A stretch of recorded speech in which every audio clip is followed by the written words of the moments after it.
Okay, so I took a stick and I found out all the noise was coming from the passenger side of this thing. And so I went ahead and pulled the valve cover off. Doesn't look too bad. Some of these things barely move. And that could just be because they're in that position. But what I did notice is the chain tensioner here. You see it there? Oh. Okay, so can't quite see it. My big finger's in the way.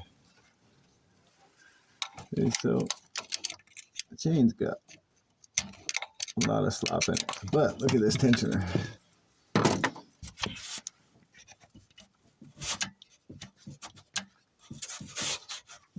Yeah, you can push my finger up in there.